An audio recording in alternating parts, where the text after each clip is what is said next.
Welcome to 360 Tamil. இன்னைக்கு இந்த வீடியோல நம்ம எந்த படத்தோட எக்ஸ்பிளனேஷன் பத்தி பார்க்க போறோம்னா, மலையாள சினிமால 2022ல வெளியான எவன் அப்படின்ற படத்தை பத்தி தான் பார்க்க போறோம். இந்த படத்துல சூரஜ் தான் முக்கியமான ரோல் பண்ணியிருப்பாரு. இந்த படத்துல நீங்க எதிர்பார்க்காத நிறைய ட்விஸ்ட் அண்ட் டர்ன்ஸ்லாம் வச்சிருப்பாங்க. ப்ரோ, இந்த படத்தை ஏற்கனவே நீங்க போட்டுட்டீங்கன்னு கூட சொல்ல வாய்ப்பு இருக்கு. ஆக்சுவலா வந்த புதுசுலயே இந்த படத்தை நான் எக்ஸ்பிளைன் பண்ணிருப்பேன்னு நினைக்கிறேன். ஆனா 4 வருஷம் ஆயிருச்சு. சோ புதுசா தான் இந்த வீடியோல நான் எக்ஸ்பிளைன் பண்ணிட்டு இருக்கேன். ஏற்கனவே பார்த்திருக்கீங்கன்னா இந்த வீடியோவை நீங்க ஸ்கிப் பண்ணிக்கோங்க. இல்ல இன்னும் இந்த படம் பார்க்கலனா கண்டிப்பா இந்த எக்ஸ்பிளனேஷனை கேளுங்க. இந்த படத்தோட கதை உங்களுக்கு அந்த அளவுக்கு பிடிக்கும். ஸ்டார்டிங் ஒரு காட்டு பகுதியில ஒரு பாடி கிடைக்குது. அது யாரோட பாடி, யார் இந்த கொலையை பண்ணிருப்பான்ற மாதிரி பிஜாய்னு ஒரு ஆபீசர் விசாரிக்கிறாரு. அந்த விசாரணையில ஒரு போலீஸ் ஆபீசரோட பேர் அடிபடுது. எதனால அந்த போலீஸ் ஆபீசர் இந்த விஷயத்தை பண்ணாரு, அவர் தான் பண்ணாரான்ற மாதிரி நிறைய கேள்விகளுக்கு பதில் சொல்றது தான் இந்த படம். நீங்க எதிர்பார்க்காத நிறைய ட்விஸ்ட் அண்ட் டர்ன்ஸ் இந்த கதையில வச்சிருப்பாங்க. கண்டிப்பா உங்களுக்கு பிடிக்கும். எக்ஸ்பிளனேஷனுக்குள்ள போறதுக்கு முன்னாடி வீடியோக்கு ஒரு லைக் போடுங்க. இந்த எக்ஸ்பிளனேஷன் பிடிச்சிருந்ததுன்னா ஐப்ன்ற ஆப்ஷனை கிளிக் பண்ணி சப்போர்ட் பண்ணுங்க. மேற்கொண்டு பேசி டைம் வேஸ்ட் பண்ணாம நம்ம நேரடியா எக்ஸ்பிளனேஷனுக்குள்ள போயிடலாம். படத்தோட ஸ்டார்டிங் சீனே என்சிசி கேம்புக்காக காட்டு பகுதிக்கு நிறைய பசங்க சேர்ந்த மாதிரி போயிட்டு இருக்காங்க. ஆக்சுவலா ஒரு வெள்ளை பையன் கருப்பு பையனை நமக்கு காட்டுறாங்க. இந்த கருப்பு பையனை பொறுத்த வரைக்கும் ஒரு பொண்ணு இவனை பாக்குற மாதிரியே தோணுது. பக்கத்துல இருக்க வெள்ளை பையனை பார்த்து ஒரு கேள்வி கேட்கறான். அவ ஒன்ன பாக்குறாளா என்ன பாக்குறாளா அப்படின்ற மாதிரி கேட்கறான். வெள்ளை பையன் என்ன சொல்றானா, இதுல என்ன டவுட் இருக்கு, என்னதான் பாக்குறா அப்படின்ற மாதிரி சொல்றான். சோ இதுல கருப்பு பையன் கொஞ்சம் அப்செட் ஆயிடுறான். இப்ப என்சிசி கேம்புக்காக வந்தவங்க சில எக்ஸசைஸ் மாதிரிலாம் இந்த இடத்துல பண்ணிட்டு இருக்காங்க. ஒரு ஸ்டேஜ்ல அந்த வெள்ளை பையனோ பொண்ணோ சேர்ந்த மாதிரி தனியா எங்கேயோ போயிட்டு இருக்காங்க. இத கருப்பு பையன் செம்ம கடுப்பா பார்த்துட்டு இருக்கான். தனியா வந்தவங்க ரொமான்ஸ் தான் பண்றாங்க போல. இப்ப கிஸ் பண்ணிக்கலாம்னு நினைக்கும் போது இந்த வெள்ளை பையன் எதையோ பார்த்து ஷாக் ஆகுறான். இங்கதான் எவன்னு படத்தோட டைட்டில போடுறாங்க. இப்ப பிஜாய் அப்படின்ற ஒரு ஆபீசர் வராரு. ஆக்சுவலா ஒரு பாடியை தான் அந்த பையன் பார்த்திருப்பான் போல. போலீஸ்க்கு தகவலை கொடுத்திருப்பாங்க. இவருமே இந்த இடத்துக்கு வந்து அந்த பாடியோட கண்டிஷனை பாக்குறாரு. அது ஒரு ஆணோட பாடின்றது தெரியுது. இதை தாண்டி புழு பூத்திருக்கு. ரொம்ப நாள் ஆயிடுச்சு போல. என்ன ஏதுன்றதை விசாரணை பண்ணோம். முதல்ல இந்த விக்டிம் யாருன்றதை கண்டுபிடிக்கணும். அதுக்கப்புறம் இந்த இடத்துல வேற ஏதாவது தடயம் கிடைக்குதா பார்க்கணும்ன்ற மாதிரி சொல்றாரு. இந்த இடத்துல காலடி தடம்லாம் கிடைக்குது. அதெல்லாம் எடுத்துக்கிறாரு. இப்போ ஒரு லேடி கிட்ட பேசுறாரு. அந்த லேடியை பொறுத்த வரைக்கும் 4 நாளைக்கு முன்னாடி இவர் கொல்லப்பட்டிருக்க வாய்ப்பு இருக்குன்னு சொல்றாங்க. அது எப்படி அவ்வளவு அக்யூரேட்டா சொல்றீங்கன்னு கேட்கும்போது, அந்த புழு பூக்கிறதுக்கு ஒரு குறிப்பிட்ட டைம் ஆகும் போல. அதை வச்சுதான் 4 நாள்னு சொல்றேன் அப்படின்ற மாதிரி சொல்றாங்க. இதை தாண்டி போஸ்ட்மார்ட்டம் ரிப்போர்ட் ஒரு டாக்டர் தானே சொல்லணும். அந்த டாக்டரை பார்த்து பேசலான்ற மாதிரி இவருமே டாக்டரை பார்க்கறதுக்காக வந்துடுறாரு. அந்த லேடி சொன்னது சரிதான். 4 நாளைக்கு முன்னாடி தான் இவன் இறந்திருக்க வாய்ப்பு இருக்கு அப்படின்ற மாதிரி சொல்றாரு. எப்படி கொல்லப்பட்டிருக்கான்னு கேட்கும்போது, உடம்புல விஷம் இறங்கி இருக்கு, விஷ ஊசியை போட்டு சாவடிச்சிருக்காங்க போல அப்படின்ற மாதிரி இந்த டாக்டரும் சொல்றாரு. அந்த ஸ்பாட்ல ஒரு ஃபுட் பிரிண்ட் கிடைச்சதா சொன்னா பாத்தீங்களா, அந்த ஃபுட் பிரிண்ட் வச்சு என்ன ஷூன்றதை கண்டுபிடிச்சிடுறாங்க. அந்த ஷூவை பொறுத்த வரைக்கும் புதுசா லான்ச் ஆன ஷூவா இருக்கும். அதனால கம்மியா தானே சேல் ஆயிருக்கும். யாரெல்லாம் வாங்கியிருக்காங்கன்றதை கண்டுபிடிச்சா அந்த கொலைகாரன் யாருன்றதை கண்டுபிடிச்சிடலாம். ஏன்னா அது கண்டிப்பா கில்லரோட கால் தடம் தான் அப்படின்ற மாதிரி முடிவு எடுக்கிறாங்க. இப்ப யாரெல்லாம் வாங்கியிருக்காங்கன்ற மாதிரி எல்லா பக்கமும் விசாரணை பண்ணிட்டு இருக்காங்க. பெருசா எந்த ஒரு க்ளூவும் கிடைக்காம இருக்கு.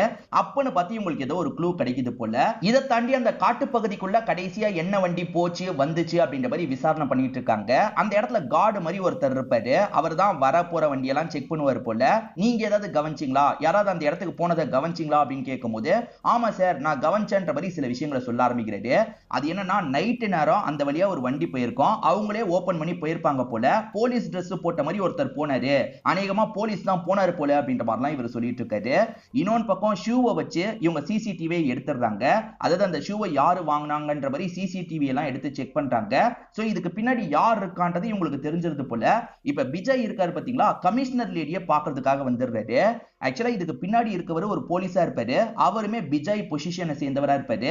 அதனால தான் மேடம் உங்ககிட்ட சொல்றதுக்காக வந்திருக்கேன். நம்ம அரெஸ்ட் பண்ணிடலாமான்ற மாதிரி கேட்கிறாரு. எவிடன்ஸ் ஸ்ட்ராங்கா இருக்கான்ற மாதிரி கமிஷனர் லேடி கேட்கறாங்க. கண்டிப்பா அவர் தான் மேடம் இதுக்கு பின்னாடி இருக்காரு, அவரை தூக்கணும் அப்படின்ற மாதிரி பர்மிஷன் கேட்கிறாரு. எவிடன்ஸ் ஸ்ட்ராங்கா இருக்குன்னா தூக்கிருங்க அப்படின்ற மாதிரி சொல்றாங்க. இப்ப அப்படியே கட் பண்ணி அந்த போலீஸ் யாருன்றதை நமக்கு ரிவீல் பண்றாங்க. இவர் தான் இந்த படத்தோட ஹீரோவா இருப்பாரு. இவர் எதுக்காக கொலை பண்ணாருன்ற மாதிரி ஒரு கேள்வி வருது பாத்தீங்களா. இந்த கேள்வியோடைய இங்க இருந்து இவரோட பிளாஷ்பேக்க நமக்கு காட்டுறாங்க.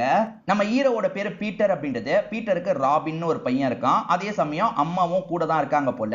இந்த ராபின் வந்து கூட படிக்கிற டீனான்ற ஒரு பொண்ணை வரைஞ்சிட்டு இருக்கான். என்னடா பொண்ணை வரைஞ்சிட்டு இருக்க, ஒருவேளை லவ் பண்றியா அப்படின்ற மாதிரி பாட்டி கிண்டல் பண்றாங்க. பாட்டி அப்படி சொல்லாதீங்க, டீனா என்னோட ஃப்ரெண்டு அப்படின்ற மாதிரிலாம் சொல்லிட்டு இருக்கான். ஆக்சுவலா நம்ம பீட்டரோட ஒய்ஃப் இறந்து போயிருப்பாங்க. பையன் கிட்ட கொஞ்சம் கண்டிப்பா இருந்தாதான் ஒழுக்கமா இருப்பான்றதுக்காக பையன் கிட்ட எப்பவுமே கண்டிப்பா தான் இவர் நடந்துப்பாரு. ஆனா பையனுக்கு அப்பாவை ரொம்ப பிடிக்கும். அவன் சைக்கிள்லயே ஸ்கூலுக்கு போலாம், ஆனா வேணும்ட்டே சைக்கிள் டயரை பஞ்சர் ஆக்கிட்டு இருக்கான். இதெல்லாம் ஹீரோவோட அசிஸ்டன்ட் கவனிச்சிடுறாரு. என் அப்பா கிட்ட சொல்லிடாதீங்க அப்படின்ற மாதிரி சொல்றான். நான்லாம் சொல்ல மாட்டேன் அப்படின்ற மாதிரி அந்த அசிஸ்டன்ட் சொல்றாரு. இப்ப ஸ்கூலுக்கு கிளம்பணும்ல, நான் அப்பா கூட போறேன்ற மாதிரிலாம் கேட்டுட்டு இருக்கான். டே கூட்டு போயிடு அப்படின்ற மாதிரி அம்மாவும் ஹீரோ கிட்ட சொல்றாங்க. நம்ம ஹீரோ பீட்டர் இருக்கார்ல, நேர்மையா இவரோட வேலையை செய்யறவரா இருப்பாரு. இப்போ ஒரு பிரச்சனைன்ற மாதிரி ரெண்டு பேரும் ஒரு பொண்ணும் இந்த இடத்துக்கு வந்திருக்காங்க. ஆக்சுவலா அந்த பொண்ணு விலைமாது போல, விலைமாது கூட ஒன்னா இருந்துட்டு இந்த நபர் காசு தந்திருக்க மாட்டாரு. ஆனா இவர் என்ன சொல்றாருன்னா, என் பொருள்லாம் இவ திருடிட்டா அப்படின்ற மாதிரிலாம் சொல்லிட்டு இருக்காரு. அந்த விலைமாது என்ன சொல்றாங்கன்னா, ஒன்னா இருந்துட்டு காசு தர மாட்டேன்னு சொன்னா, அதனால தான் புடுங்கி வச்சிருக்கேன் சார், என் மேல தப்பு இல்லைன்னு சொல்றாங்க. அந்த பொண்ணு மேல தப்பு இல்லைன்றது தெரியுது இல்ல, அதனால இவனுக்கு வார்னிங்லாம் கொடுத்துட்டு இருக்காரு. இவன் ஒரு பொலிட்டீஷியன் சப்போர்ட்டோட இந்த இடத்துக்கு வந்திருப்பான். அந்த பொலிட்டீஷியன் ஓவரா பேசவே இவர் கடுப்பாயிடுறாரு. ஒழுங்கா கிளம்புங்கன்ற மாதிரி அனுப்பி விடுறாரு. இப்ப நைட்டு நேரம் ஒரு நபரு என்னோட பொண்ணு காணோன்ற மாதிரி ஸ்டேஷன்ல கம்ப்ளைண்ட் கொடுக்கிறதுக்காக வராரு. எங்க வச்சு காணோன்னு கேட்கும்போது, நான் சரக்கு வாங்குறதுக்காக உள்ள போனேன், திரும்பி வந்து பார்க்கும்போது பொண்ணு காணோன்னு சொல்றாரு. ஏண்டா பொண்ணு கூட்டிட்டு தான் சரக்கு வாங்க போவியான்ற மாதிரி ஹீரோவும் திட்டுறாரு. சார் தெரியாம பண்ணிட்டேன் சார், என் பொண்ணை கண்டுபிடிச்சு தாங்கன்ற மாதிரி இந்த நபர் கெஞ்சி கேட்கிறாரு. ஆக்சுவலா இந்த அப்பாவோட போன் பொண்ணு கிட்ட தான் இருந்திருக்கு போல.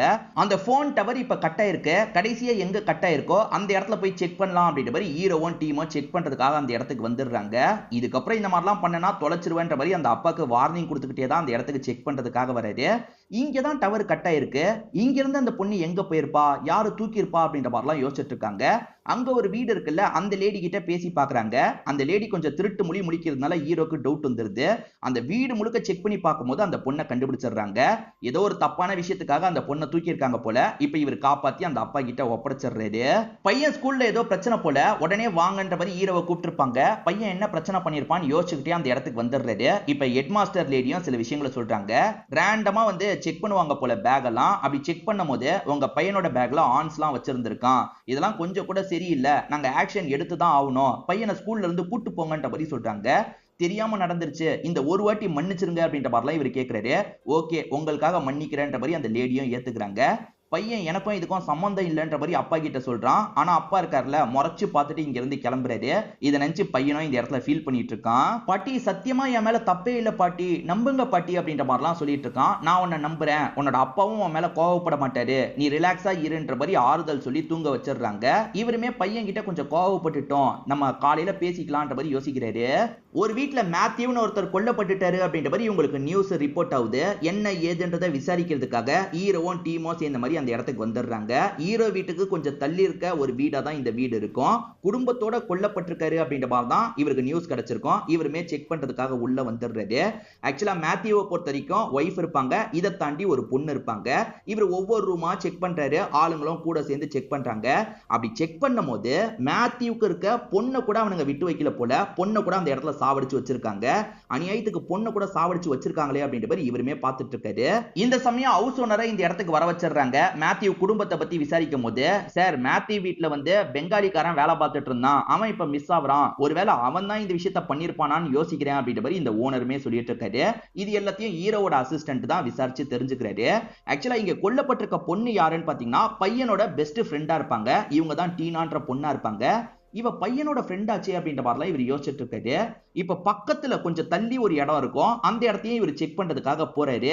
அப்படி போயிட்டு இருக்கும் போதே இவரோட அசிஸ்டன்ட்டும் வேற ஒரு லேடியும் கொஞ்சம் பதட்டமா பேசிட்டு இருக்காங்க. என்ன இவங்க பதட்டமா பேசிட்டு இருக்காங்கன்ற மாதிரி ஹீரோவும் என்ன ஆச்சுன்னு கேக்குறாரு. அவங்க என்ன சொல்றதுன்னு தெரியாம முழிச்சிட்டு இருக்காங்க. அவங்க பக்கத்துல ஒரு ரூம்குள்ள பார்த்துதான் இப்படி பேசிட்டு இருக்காங்கன்றது ஹீரோக்கு தெரியுதுல. ஹீரோ வேகமா அந்த ரூம்குள்ள வராரு. அந்த ரூம்ல பார்த்தா பையனோட டெட் பாடி இருக்கு. அதாவது டீனா பொண்ணோட பர்த்டேக்காக பையன் இங்க வந்திருக்கான், டெக்கரேஷன் ஒர்க்லாம் பண்ணிருக்கான். அப்ப இவனையும் சேர்த்து யாரோ சாவடிச்சிருக்காங்க. அந்த குடும்பத்தை சாவடிச்சவங்க தான் பையனையும் சாவடிச்சிருக்காங்க போல. இதனால தான் என்ன சொல்றதுன்னு தெரியாம ஆளுங்க தயங்கி இருப்பாங்க. இப்ப அம்மா கிட்ட இருந்து கால் வருது. அம்மாவும் பையன் எங்க போனான்னு தெரியல அப்படின்ற மாதிரிலாம் சொல்றாங்க. என் கூட தான் இருக்கான், நான் கூட்டு வரேன் அப்படின்ற மாதிரி இவருமே சோகமா சொல்றாரு. இப்ப பையனே இறந்து போயிருக்கான்ல, இதுக்கப்புறம் இந்த கேஸை இவர் விசாரிக்கிறது சரி இருக்காதுன்ற மாதிரி கமிஷனர் லேடி என்ன பண்றாங்கன்னா வேற ஒரு ஆபீசர் கிட்ட இந்த கேஸை தந்துடுறாங்க. அவருமே வந்து அந்த பெங்காலிக்காரன் தான் நம்மளோட சஸ்பெக்ட், அவன் எங்க இருந்தாலும் சரி சீக்கிரமா கண்டுபிடிக்கணும் அப்படின்ற மாதிரி ஆளுங்க கிட்ட எல்லாம் சொல்லிட்டு இருக்காரு. நம்ம ஹீரோக்கு மனசு கேட்க மாட்டேங்குதுல. இப்ப விசாரிக்கிற இன்ஸ்பெக்டரை பாக்குறதுக்காக வந்துடுறாரு. சரி என் பையன் பாவம் சார், இதுக்கு பின்னாடி யார் இருந்தாலும் கண்டுபிடிங்க அப்படின்னும் போது கண்டிப்பா நான் கண்டுபிடிக்கிறேன், கவலைப்படாம போயிட்டு வாங்கன்ற மாதிரி இன்ஸ்பெக்டர் அனுப்புறாரு. இப்ப ஃபாரன்சிக் லேடி ஒரு விஷயத்தை கண்டுபிடிச்சு இன்ஸ்பெக்டர் கிட்ட சொல்றாங்க. அது என்னன்னா, இந்த விஷயத்தை பண்ணவனுக்கு கையில அடிபட்டிருக்கு, அவனோட ரத்தமே அந்த இடத்துல சிந்தி இருக்கு. சோ கையில அடிபட்டிருக்கிறதுனால அவன் ட்ரீட்மெண்ட்டுக்கு ஏதாவது ஹாஸ்பிட்டலுக்கு போயிருக்க வாய்ப்பு இருக்கு, அந்த ஆங்கிள் கொஞ்சம் விசாரிச்சு பாருங்க அப்படின்ற மாதிரிலாம் சொல்றாங்க. சோ அந்த நாள் நைட்டு எவனாவது ஹாஸ்பிட்டலுக்கு வந்திருக்கானா, அதை நம்ம எப்படியாவது விசாரிச்சு தெரிஞ்சுக்கணும் அப்படின்ற மாதிரிலாம் யோசிக்கிறாங்க. இவங்க இப்ப சஸ்பெக்டா வச்சிருக்கிறது அந்த பெங்காலிக்காரனை தானே. அந்த பெங்காலிக்காரன் வந்திருக்கானான்றதை செக் பண்றாங்க. ஒருத்தர் வந்திருக்காரு, ஆனா அவர் பெங்காலிக்காரர் இல்லன்ற மாதிரி சிசிடிவி ஃபுட்டேஜை காட்டுறாங்க. வந்திருக்க நபரோட பேரு ஸ்டீஃபன் அப்படின்றது. ஒருவேளை இந்த ஸ்டீஃபன் இதுக்கு பின்னாடி இருப்பானா, ஏன்னா இந்த பெங்காலி கூட இவன் கொஞ்சம் க்ளோஸா பேசியிருக்கான்ற மாதிரி ஆளுங்க சொல்றாங்க. சோ இவனும் பெங்காலியும் சேர்ந்து இந்த விஷயத்தை பண்ணிருக்க வாய்ப்பு இருக்குன்னு யோசிக்கிறாங்க. அந்த ஸ்டீஃபன் இந்த ஊருக்காரர் தான், ஒய்ஃப் கூட கறி வாங்குறதுக்காக வந்திருக்காரு. அப்ப போலீஸுங்க வந்து லாக் பண்ணிட்டாங்க. என்ன ஏதுன்னு கேட்கும் போது ஸ்டேஷனுக்கு இழுத்துட்டு வந்துடுறாங்க. அந்த பெங்காலிக்காரனும் நீயும் சேர்ந்து தானே பண்ணீங்கன்னு கேட்கும் போது, ஆமா சார் நாங்க தான் பண்ணோம், கண்டுபிடிச்சிட்டீங்களா அப்படின்ற மாதிரி கேட்கறான். எதுக்காகடா இந்த விஷயத்தை பண்ணீங்கன்னு கேட்கும் போது, வீட்டுல இருக்க நகைக்கு ஆசைப்பட்டு தான் இந்த விஷயத்தை பண்ணோம், ஆனா அவன் என்னையே ஏமாத்திட்டு அவனோட ஊருக்கு கிளம்பி போயிட்டான் சார், இப்ப நான் தான் ஏமாந்து போய் மாட்டிக்கிட்டேன் அப்படின்ற மாதிரிலாம் இவர் சொல்லிட்டு இருக்காரு. எல்லாத்துக்கும் அந்த பெங்காலிக்காரன் தான் காரணம், நான் இல்லன்ற மாதிரிலாம் மழுப்புறாரு. இப்ப ஹெட்மாஸ்டர் லேடி இருக்காங்கல்ல, பீட்டர் கிட்ட ஒரு விஷயத்தை சொல்றதுக்காக வந்திருக்காங்க. அது என்னன்னா, வேற சீனியர் பசங்க தான் வந்து டக்குன்னு என்ன பண்றதுன்னு தெரியாம இந்த பையன் பேக்குக்குள்ள ஆன்ஸை வச்சிருக்காங்க போல. உங்க பையன் மேல நான் கோவப்பட்டுட்டேன், அதனால தான் மன்னிப்பு கேட்கறதுக்காக வந்தேன் அப்படின்ற மாதிரிலாம் சொல்றாங்க. பையன் மேல தப்பே இல்லைன்றது அப்பாக்கும் புரியுது. பையன் மேல நம்ம கோவப்பட்டுட்டுமே, கடைசியா அவங்கிட்ட அன்பா பேசாம விட்டுட்டுமே அப்படின்ற மாதிரிலாம் பயங்கரமா ஃபீல் பண்ணிட்டு இருக்காரு. ஹீரோவோட அசிஸ்டண்டா இருக்க ஒருத்தர் தான் இப்ப இன்ஸ்பெக்டருக்கும் அசிஸ்டண்டா வேலை பார்த்துட்டு இருக்காரு. அவர்கிட்ட கேஸோட நிலவரத்தை கேட்கலான்னு இவர் வரும்போது, சார் ஸ்டீஃபன் ஒருத்தன் மாட்டிருக்கான், ஸ்டீஃபனும் அந்த பெங்காலியும் சேர்ந்து தான் இந்த விஷயத்தை பண்ணிருக்காங்க போல அப்படின்ற மாதிரிலாம் சொல்றாரு. இப்ப இவருக்கு வேற ஆங்கிள் விசாரணை பண்ணும் அப்படின்ற மாதிரி தோணுது. கமிஷனர் லேடி கிட்ட நான் விசாரணை பண்ணவா அப்படின்ற மாதிரிலாம் கேட்கறாரு. இல்ல இல்ல, அதான் வேற ஒரு ஆபீசர் விசாரணை பண்றாருல, அவர் கரெக்டான ட்ராக்ல தான் போயிட்டு இருக்காரு, நீங்களாம் விசாரணை பண்ண தேவையில்லைன்ற மாதிரி சொல்றாங்க. இவர் விசாரணை பண்ணணும்னு ஆசைப்படுறாரு. அதனால இவங்க வீட்டு வாசலையே படுத்து தூங்கிட்டுலாம் இருக்காரு. இவர் என்ன இப்படி பண்ணிட்டு இருக்காருன்னு கமிஷனர் லேடியும் யோசிக்கிறாங்க. உள்ள கூப்பிட்டு திரும்பி பேச ஆரம்பிக்கிறாங்க. நீங்களும் விசாரணை பண்ணணும்னு ஆசைப்படுறீங்கல்ல, அதனால பேரலலா இன்வெஸ்டிகேஷன் பண்ணுங்க, பிரயோஜனமா ஏதாவது கண்டுபிடிச்சீங்கன்னா என்கிட்ட சொல்லுங்கன்ற மாதிரி சொல்றாங்க. சரி ஓகே மேடம் அப்படின்ற மாதிரி இவருமே இங்க இருந்து கிளம்புறாரு. இதுக்கு முன்னாடி கேஸ் சார்ந்த டீடைல இவர் வாங்கி பார்க்க முடியாது. இப்ப இவருமே பேரலலா இன்வெஸ்டிகேட் பண்ண போறாருல, அதனால அசிஸ்டன்ட் கிட்ட சம்பந்தப்பட்ட எல்லாத்தையும் காட்டுங்கன்ற மாதிரி வாங்கி பாக்குறாரு. என் பையன் மேல எப்பவுமே நான் கொஞ்சம் கோவப்பட்ட மாதிரியே தான் இருப்பேன், என் பையன் உங்ககிட்ட தான் க்ளோஸா பேசுவான்லன்னு கேட்கும் போது இந்த அசிஸ்டன்ட்டும் ஆமான்ற மாதிரிலாம் ஸ்மைல் பண்றாரு. இப்ப இவருமே இந்த கேஸ்ல இப்போ வரைக்கும் விசாரணை பண்ணிருக்காங்கல்ல, அந்த டீடைல் எல்லாத்தையும் எடுத்து செக் பண்ணிட்டு இருக்காரு. இதை தாண்டி அந்த ஸ்டீஃபன் கிட்ட பேசுறதுக்காக வராரு. ஸ்டீஃபன் கிட்ட நீ சொன்னதை ஸ்டேட்மெண்டா எழுதி சைனை போட்டு தாண்டும் போது அவருமே எழுதி சைன் எல்லாம் போட்டுட்டு இருக்காரு. அப்ப அவர் எழுதிட்டு இருக்க கையையே நம்ம ஹீரோ வித்தியாசமா பாக்குற மாதிரி காட்டுறாங்க. இது மூலியமா ஹீரோ ஏதோ கண்டுபிடிச்சிருந்தாரு போல. இப்ப கண்டுபிடிச்சவரை நேரா கமிஷனரை பாக்குறதுக்காக வராரு. அதாவது இவங்க 2 பேர் மட்டும் இன்வால்வ் ஆகல, மூணாவதா ஒருத்தன் இன்வால்வ் ஆயிருக்கான்ற மாதிரி சொல்றாரு. ஏன்னா இந்த விஷயத்தை பண்ணவங்க ரைட் ஹேண்டா இருக்க வாய்ப்பு இல்ல, லெஃப்ட் ஹேண்டா இருக்க தான் வாய்ப்பு இருக்கு. ஆனா பெங்காலிக்காரனோட ரீல்ஸை பாருங்களேன், அவனை பொறுத்த வரைக்கும் ரைட் ஹேண்டுன்றது தெளிவா தெரியுது. இதை தாண்டி இப்ப மாட்டி இருக்க ஸ்டீஃபனோ ரைட் ஹேண்ட் தான், நான் அதை கன்ஃபார்ம் பண்ணிட்டேன். ஆனா இந்த விஷயத்தை பண்ணவன் லெஃப்ட் ஹேண்ட் மேடம். சோ இவங்க 2 பேரை தாண்டி வேற யாரோ தான் இந்த விஷயத்தை பண்ணிருக்காங்கன்னு சொல்றாரு. அதாவது கொலை நடந்திருக்குல்ல, அது லெஃப்ட் ஹேண்ட் காரம் பண்ண மாதிரி தான் இருக்கு போல.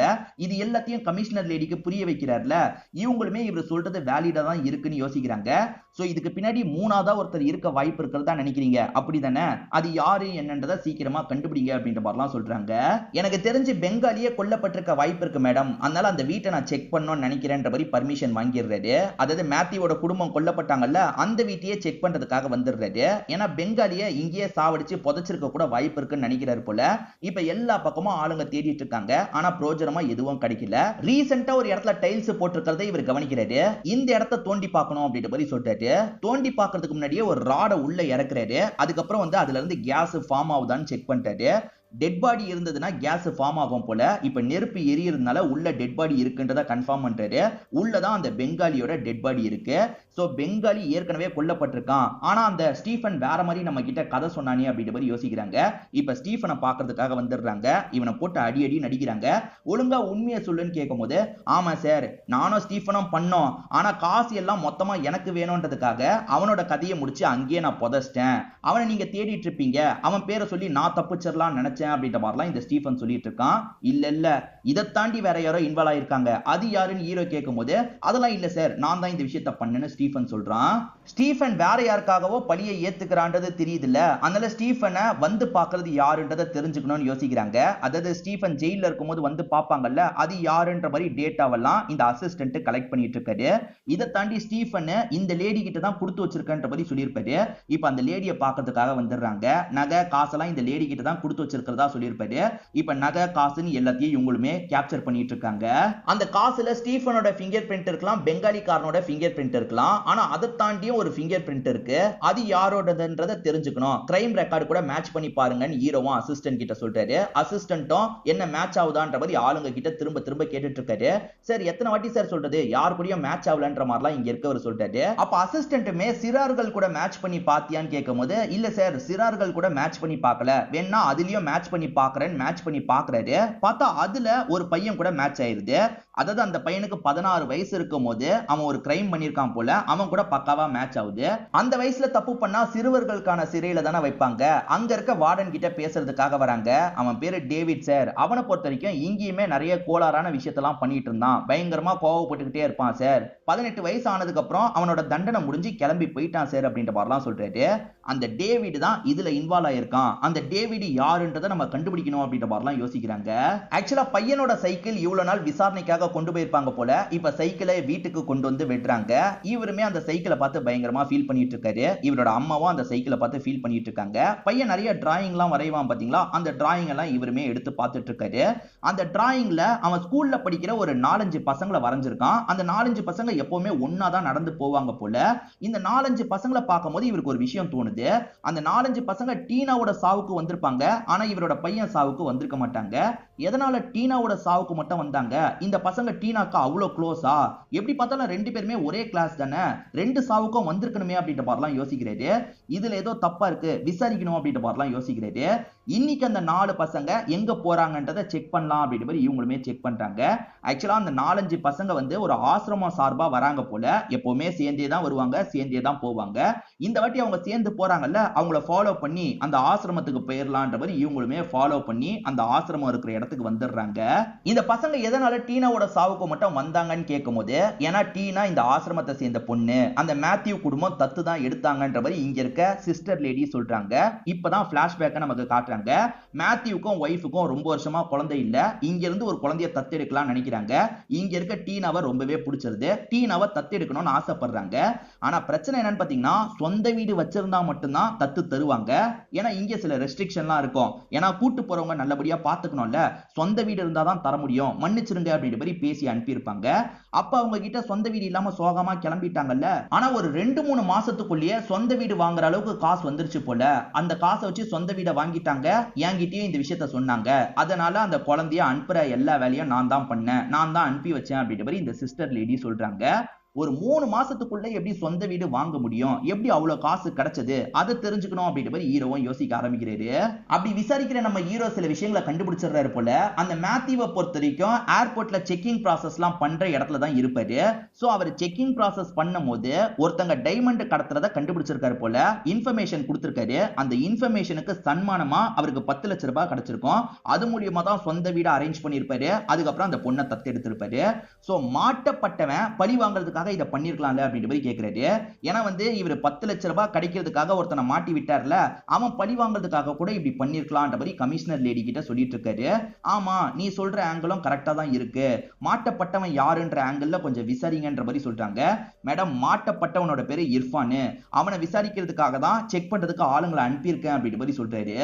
இப்ப செக் பண்றதுக்காக அனுப்பின நபர் கிட்ட இருந்து போன் கால் வருது. அவர் என்ன சொல்றாருன்னா, சார் 20 நாளைக்கு முன்னாடியே இர்ஃபான் ஒரு ஆக்சிடென்ட்ல இறந்து போயிட்டானா, அவனுக்கான இறுதி சடங்குல இருந்து எல்லாத்தையும் பண்ணிட்டாங்க அப்படின்ற மாதிரிலாம் சொல்றாரு. ஆக்சுவலா அந்த சின்ன பொண்ணும் சின்ன பையனும் சாகிறதுக்கு முன்னாடியே இவர் ஆக்சிடென்ட்ல இறந்து போயிருக்காரு. மேத்யூ குடும்பத்தை இவன் பழி வாங்கியிருப்பான்னு நினைச்சிருப்பாங்க. ஆனா இவன் அதுக்கு முன்னாடியே ஆக்சிடென்ட்ல இறந்து போயிட்டான்ல, அப்ப மேத்யூ குடும்பத்தை வேற யாரோ தான் சாவடிச்சிருக்காங்க அப்படின்ற மாதிரிலாம் யோசிச்சுட்டு இருக்காங்க.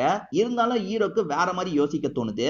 ஒருவேளை டைமண்ட் கடத்தல் விஷயத்தை வேற ஒருத்தன் பண்ணிருக்கலாம், அவனோட அசிஸ்டன்டான இவன் அந்த சமயம் ஜெயில போயிருக்கலாம் அப்படின்ற மாதிரிலாம் சொல்றாரு. இதை தாண்டி ஸ்டீஃபனை கஸ்டடியில எடுக்கிறதுக்காக ஒரு ஐடியாவை சொல்றாரு. அதனால கஞ்சாலாம் விற்பாங்கல்ல, அந்த மாதிரி ஒரு பையனை வந்து இவங்க 2 பேருமே சேர்ந்து இந்த மாதிரி தூக்கிடுறாங்க. ஆக்சுவலா இந்த கஞ்சா விக்கிற பையன் மூலியமா ஒரு கேஸ போடணும், அந்த கேஸ்னால ஸ்டீஃபனை நம்ம லாக் பண்ணணும்ன்ற மாதிரி யோசிக்கிறாங்க. ஏன்னா ஸ்டீஃபன் வந்து எதையுமே பெருசா சொல்ல மாட்டாரு. அவரை விசாரணைன்ற பேர்ல எடுத்து அடிச்சு விசாரிச்சா அவர் வாயிலிருந்து சில உண்மை வரும்ல, அதனால ஸ்டீஃபனும் நீயும் கூட்டு களவாணின்ற மாதிரி சொல்லு, அதை வச்சுதான் ஸ்டீஃபனை நாங்க கஸ்டடியில எடுக்க முடியும்னு இந்த பையன் கிட்ட சொல்றாங்க. இந்த பையனும் இவங்க கேட்கிற மாதிரி ஸ்டேட்மெண்ட்டை தந்துடுறான். இப்ப திடீர்னு ஹீரோவோட அம்மாக்கு உடம்பு முடியாம போயிருது. பேரனை நினைச்சு ஃபீல் பண்ணி தான் இப்படி உடம்பு முடியாம போயிடுறாங்க போல. இதை நினைச்சு ஹீரோவும் இந்த இடத்துல ஃபீல் பண்ணிட்டு இருக்காரு. கேன்டீன்ல உட்காந்துட்டு இருக்கும் போது அந்த அப்பாவை பாக்குறாரு. ஒரு பொண்ணை காப்பாத்தி தந்தாருல, அந்த அப்பாவை பாக்குறாரு. இப்பயாவது திருந்திட்டியா இல்ல இன்னும் சரக்கடிச்சிட்டு இருக்கியான்னு போது, இல்ல சார் இப்ப குடிய சுத்தமா விட்டுட்டேன் அப்படின்ற மாதிரி இவருமே ஹீரோ கிட்ட பேசிட்டு கிளம்புறாரு. ஆக்சுவலா கஞ்சா விக்கிற ஒரு பையன் மூலியமா ஸ்டீஃபனை இவங்க கஸ்டடியில எடுக்கலாம்னு நினைச்சாங்கல்ல, அந்த பிளான் ஃபிளாப் ஆயிடுச்சு அப்படின்ற மாதிரி அசிஸ்டன்ட் சொல்றாரு. ஏன்னா இவனே கஞ்சா விக்கிறவன், இவன் சொல்றதை வச்சுலாம் ஸ்டீஃபனை எப்படி நாங்க தர முடியும், ஸ்டீஃபன் எல்லாம் அப்படி தர முடியாதுன்ற மாதிரி கோர்ட் மூலியமா போய் முடிவாயிருக்கும். சார் ஸ்டீஃபனை கஸ்டடியில எடுக்க முடியலன்னு அசிஸ்டன்ட் சொல்றாரு. ஒன்னும் பிரச்சனை இல்ல, எனக்கு தேவையானது கிடைச்சிருச்சு அப்படின்ற மாதிரி ஹீரோ சொல்றாரு. இப்ப ஹீரோ என்ன பண்றாருன்னா, இந்த கேஸை விசாரிச்ச இன்ஸ்பெக்டரை பாக்குறதுக்காக வராரு. இன்ஸ்பெக்டர் கிட்ட வந்து சூசகமா சில விஷயங்களை பேசிட்டு இருக்காரு. ஸ்டார்டிங்ல இருந்தே இந்த கேஸை நீங்க ஒழுங்கா விசாரிக்கல, ஏன் எதுக்குன்றது இப்ப எனக்கு தெரிஞ்சிருச்சு அப்படின்ற மாதிரிலாம் பேசிட்டு இருக்காரு. இப்பதான் ஹீரோ பண்ண ஒரு விஷயத்தை காட்டுறாங்க. ஆக்சுவலா ஹீரோ ஸ்டீஃபனை நம்ம கஸ்டடியில எடுக்க ட்ரை பண்ணா யாரு தடுக்கிறாங்கன்னு தெரிஞ்சுக்கணும்னு நினைச்சிருப்பாரு. ஒரு பெரிய லாயர் தடுக்கிறதுக்கு வந்திருப்பாரு. இவரை யாரு வர வச்சது, அதாவது ஸ்டீஃபனை நம்ம கஸ்டடியில எடுக்க கூடாதுன்னு இவரை தடுத்திருக்காரு. இவரை யாரு வர வச்சது, அவனை கண்டுபிடிக்கணும் அப்படின்ற மாதிரிலாம் யோசிச்சிருப்பாரு. அந்த லாயரை ஃபாலோ பண்ணலான்ற மாதிரி இவங்களுமே ஃபாலோ பண்ண ஆரம்பிக்கிறாங்க. அப்படி ஃபாலோ பண்ணும்போது அந்த லாயர் இருக்கார்ல, யாரையோ மீட் பண்றாரு. யாரை மீட் பண்றாருன்னா ஸ்டீஃபனோட ஒய்ஃபை மீட் பண்றாரு. ஒய்ஃபுக்கு ஒரு பெரிய அமௌண்ட்டை தராரு. ஏன்னா ஸ்டீஃபன் இந்த தப்பை பண்ணிருக்க மாட்டாரு. ஸ்டீஃபன் வேற ஒருத்தருக்காக பழியை ஏத்திருக்காருல, அதனால தான் ஸ்டீஃபன் ஒய்ஃபுக்கு காசெல்லாம் தந்துட்டு இருக்காரு போல. இந்த இடத்துல இந்த கேஸை விசாரணை பண்ண இன்ஸ்பெக்டரும் இருக்காரு. அப்ப இவருமே இந்த கேங்கு கூட சம்பந்தப்பட்டிருக்காரு அப்படின்றது ஹீரோக்கு தெரிஞ்சிருக்கும். அதை பத்தி தான் இப்ப சொல்றாரு. இருந்தாலும் இன்ஸ்பெக்டர் எனக்கு எந்த ஒரு சம்பந்தமும் இல்லைன்னு மழுப்புறாரு. மழுப்பாதீங்க, உங்க பொண்ணு வெளியே போயிருக்கால, அவளை நான் லாக் பண்ணி வச்சிருக்கேன், ஒழுங்கு மரியாதையா உண்மையை சொல்லிருங்கன்னு கேட்கும் போது இன்ஸ்பெக்டரும் சொல்ல ஆரம்பிக்கிறாரு. இப்பதான் ஃபேபியன் ஜான் ஒருத்தனை காட்டுறாங்க. இவன் ரொம்ப முக்கியமான கேரக்டரா இருப்பான். இவன் டைமண்ட் கடத்துற வேலை தான் பார்த்துட்டு இருக்கான். நிறை மாத கர்ப்பிணிகளா இருக்கிறவங்களை யூஸ் பண்ணி தான் இவன் டைமண்ட்லாம் கடத்திட்டு இருக்கான். ஆக்சுவலா நிறை மாத கர்ப்பிணியா வந்துட்டு இருக்கவங்க பிளைட் கரெக்டா நிக்கும் போது வலி வர மாதிரி பண்ணுவாங்க. அதுக்கு ஒரு மாத்திரையை போட்டு வலி வர மாதிரி பண்ணுவாங்க. சோ இந்த மாதிரி நேரத்துல செக்கிங்லாம் முழுசா பண்ணாம வேகமா ஹாஸ்பிட்டலுக்கு கொண்டு போயிடுவாங்கல்ல, அங்க இருக்க ஹாஸ்பிட்டல் செட்டப்க்கு கொண்டு போயிடுவாங்க. அங்க இருக்க டாக்டரை இவங்க கரெக்ட் பண்ணி வச்சிருப்பாங்க. அவர் டைமண்ட் எடுத்து இவங்க கிட்ட தந்துருவாரு. அதே இடத்துல தான் மேத்யூவும் இருப்பாரு. மேத்யூ இந்த விஷயத்தெல்லாம் கவனிக்கிறாரு. இந்த டாக்டர் கிட்ட ஏதோ தப்பா இருக்கேன்னு யோசிக்கிறாரு. அப்பதான் டைமண்ட பொண்ணுங்க மூலியமா கடத்திட்டு இருக்கிறது மேத்யூவுக்கு தெரிய வந்திருக்கும். மேத்யூவுக்கு பண தேவை இருக்குல்ல, இவனுங்களை போட்டு கொடுத்துட்டா நமக்கு ஒரு காசு கிடைக்கும்ன்ற மாதிரிலாம் யோசிக்கிறாரு. அந்த மாதிரி இன்னொன்னு பொண்ணு வரும்போது போட்டு கொடுத்துடுறாரு. அந்த பொண்ணை ஹாஸ்பிட்டலுக்கு கொண்டு போகாம போலீஸ் விசாரணைக்காக கொண்டு போறாங்க. எப்பவுமே ஃபேபியன் ஜான் மத்த பொண்ணுங்களை அனுப்புவாரு. ஆனா அந்த வாட்டி சொந்த ஒய்ஃபையே அனுப்பி வச்சிருப்பாரு. விசாரணைக்காக கொண்டு போனதுனால குழந்தை இருக்கு பாத்தீங்களா, கலைஞ்சிரும். இருந்தாலும் இவரும் மாட்டாம ஒய்ஃபைய மாட்ட வைக்காம வெளியே கொண்டு வந்திருப்பாரு. அதுக்கு பதிலா தான் இர்ஃபான் ஒரு பையனை போக சொல்லியிருப்பாரு. அதாவது எனக்கு பதிலா நீ குற்றத்தை ஏத்துக்கோன்னு சொல்லும் போது அந்த இர்ஃபானும் சரின்ற மாதிரிலாம் குற்றத்தை ஏத்திருப்பான். எப்படியோ பிரச்சனை எல்லாம் முடிச்சு இவரும் வெளியே வந்துடுறாரு, ஒய்ஃபையும் வெளியே கொண்டு வந்துடுறாரு. ஆனா பிரச்சனை என்னன்னா, ஒய்ஃபை வந்து ஹாஸ்பிட்டலுக்கு கொண்டு போகாம விசாரணைக்காக கொண்டு போனாங்கல்ல, அதுல வயிற்றுல இருக்க கரு கலைஞ்சு போயிருக்கும். ஒய்ஃபால இதை ஏத்துக்கவே முடியல. ஒய்ஃப் ரொம்ப ஃபீல் பண்றாங்க. ஹஸ்பண்டுமே கவலைப்படாத, நம்ம இன்னொரு குழந்தை பெத்துக்கலாம், நீ ஃபீல் பண்ணாதமா அப்படின்ற மாதிரி ஆறுதல் சொல்லிக்கிட்டே இருக்காரு. ஒய்ஃப் இவர்கிட்ட சமாதானமான மாதிரிலாம் நடிச்சிட்டு இருக்காங்க. ஆனா உள்ளுக்குள்ள சோகம் இருக்குல்ல, அதனால என்ன பண்றாங்கன்னா தூக்குல தொங்கிடுறாங்க. இதை பாக்குறவரு உடஞ்சு போயிடுறாரு.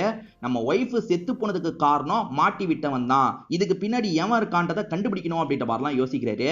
அப்படி கண்டுபிடிக்கும் போது மேத்யூன்னு ஒருத்தன் தான் காசுக்காக மாட்டி விட்டுருக்கான்றது தெரிய வருது. சோ அந்த மேத்யூவை காலி பண்ணும் அப்படின்ற மாதிரி இவர் முடிவு எடுத்திருப்பாரு. மூணாவதா ஒருத்தன் வந்திருக்கான் ஹீரோ சொன்னாரு பாத்தீங்களா, அது இந்த ஃபேபியன் ஜான் தான். ஃபேபியன் ஜானை பொறுத்த வரைக்கும் லெஃப்ட் ஹேண்டடா இருப்பாரு. இவர் யாருன்றதே மேத்யூவுக்கு தெரிய மாட்டேங்குது. நான் யாருன்றது உனக்கு தெரியாது, ஆனா நீ யாருன்றது எனக்கு தெரியும்.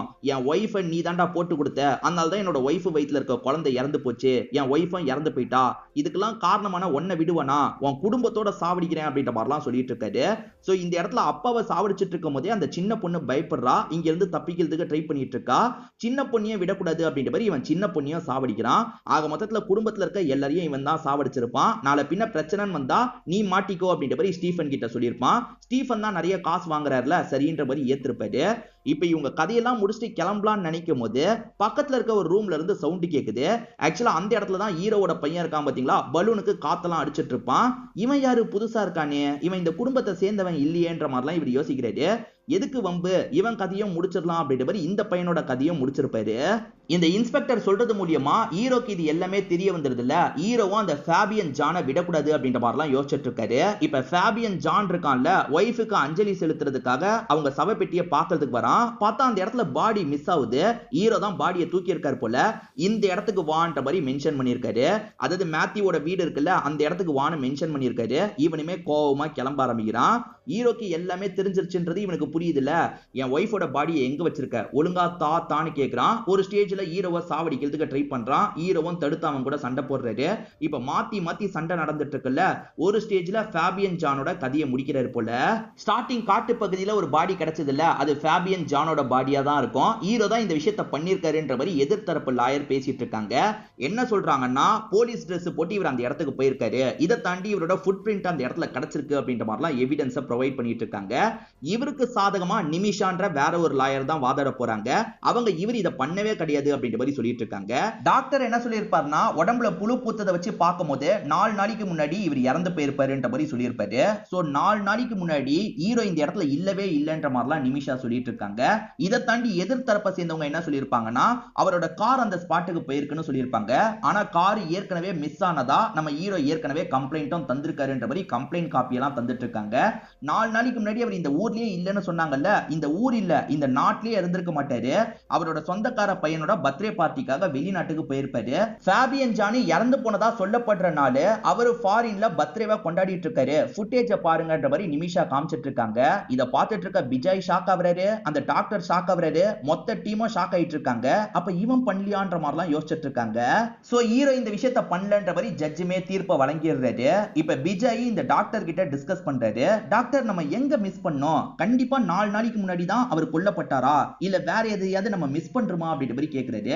இல்ல நம்ம எல்லாத்தையும் கரெக்டா தான் பண்ணிருக்கோம்ன்ற மாதிரி டாக்டர் சொல்றாரு.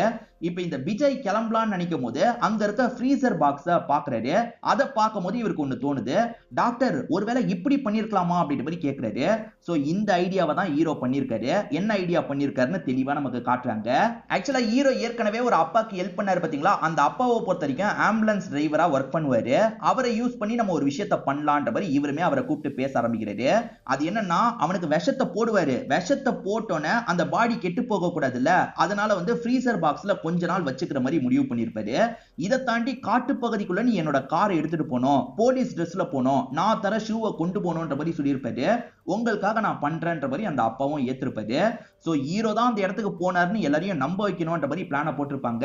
அந்த நாள் நைட்டு ஹீரோவோட கார்ல இவர் தான் போலீஸ் ட்ரெஸ் போட்டு போயிருப்பாரு. கேட்ல இருக்க அந்த செக்யூரிட்டி கார்டை நம்ப வைக்கிறதுக்காக தான் போலீஸ் ட்ரெஸ் போட்டு வந்திருப்பாரு. இதை தாண்டி ஹீரோ கிட்ட இருந்து ஷூவை வாங்கிட்டு வந்தார்ல, ஃபுட் பிரிண்ட் படுற மாதிரி வேணும்ட்டு இந்த நபர் தான் செட் பண்ணி வச்சிருப்பாரு. சோ விஜயும் டாக்டரும் எப்படி நடந்திருக்க வாய்ப்பு இருக்குன்றத கண்டுபிடிச்சிடுறாங்க. ஒருத்தர் செத்து போய் 4 நாள் கழிச்சு புழு பூக்கும். ஆனா இவங்க என்ன பண்ணிருப்பாங்கன்னா, சாவடிச்சு 2 நாள் ஃப்ரீசர்ல வச்சிருப்பாங்க. சோ ஃப்ரீசர்ல இருக்கும்போது பாடி கெடாதுல, புழு பூக்காது. அதுக்கப்புறம் பாடியை காட்டு பகுதியில போட்டதுக்கு அப்புறம் 4 நாள் கழிச்சு புழு பூக்கும். ஆனா இவங்க கொலை பண்ணது 6 நாளைக்கு முன்னாடி. ஆனா ரிப்போர்ட்ல எப்படி வரும், 4 நாளைக்கு முன்னாடின்னு வரும்ல. இப்படிதான் ஹீரோ நம்மளை ஏமாத்தி இருக்காருன்றது விஜய்க்கு புரிஞ்சிருது. இப்படிதானே ஏமாத்திருக்காருன்னு டாக்டர் கிட்ட கேட்கும் போது, ஆமா இதுதான் நடந்திருக்குன்ற மாதிரி டாக்டரும் இந்த இடத்துல சொல்றாரு. ஆனா இதுக்கப்புறம் ஹீரோவை லாக் பண்றதுன்றது பாசிபிள் கிடையாது, நம்ம தோத்துட்டோம் அப்படின்ற மாதிரி விஜயும் இந்த இடத்துல யோசிக்கிறாரு. இப்ப ஹீரோ இருக்காரு பாத்தீங்களா, பையனோட கல்லறையும் ஒய்ஃபோட கல்லறையும் பார்த்துட்டு அங்க இருந்து சோகமா நடக்கிறாரு. இதோடயே இந்த படத்தோட கதையை முடிக்கிறாங்க. கண்டிப்பா இந்த படத்தோட கதையும் என்னோட எக்ஸ்பிளனேஷனும் உங்களுக்கு பிடிச்சிருக்கோன்னு நம்புறேன். இந்த வீடியோ உங்களுக்கு பிடிச்சிருந்ததுன்னா லைக் பண்ணுங்க, கமெண்ட் பண்ணுங்க, மறக்காம 360 தமிழ் சேனலை சப்ஸ்கிரைப் பண்ணுங்க. தொடர்ச்சியா இந்த மாதிரி வீடியோக்கள் வந்துகிட்டே தான் இருக்கும்.